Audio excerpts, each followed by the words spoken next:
هو انت لو عندك كريستيانو رونالدو وعندك ميسي، هل هتعرف تخليهم يلعبوا من غير ارض او من غير ملعب؟ ازيك؟ زي ما احنا عارفين، الناس كلها دايما بتفكر في احسن سي بي يو ممكن احتاجه او ممكن اشتريه علشان الكمبيوتر بتاعي. اكتر عدد رامات او اعلى عدد رامات دي دي ار 4 دي دي ار 5 والسرعات والحاجات دي كلها. كارت شاشه انا عايزه بيطير في الجو، مش عايزه كارت شاشه عادي. عايز الكمبيوتر بتاعي يكون فيه مداخل كتير قوي للاتش دي ام اي ومداخل للايثرنت وواي فاي. عايز الكمبيوتر بتاعي يكون بيطير. بس انت نسيت اهم حاجه يا صديقي. نسيت الحاجه اللي هتجمع فيها كل المكونات المهمه اللي تخص جهاز الكمبيوتر بتاعك، وهي المذر بورد او البورده يا صديقي.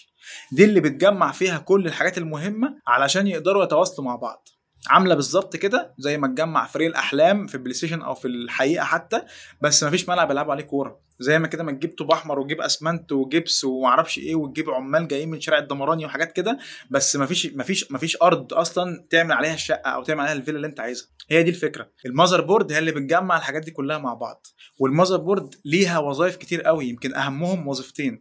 اول حاجه ان هي بتساعدك او بتسهل عليك عمليه التواصل بين كل الكومبوننتس او كل المكونات اللي تخص جهاز الكمبيوتر.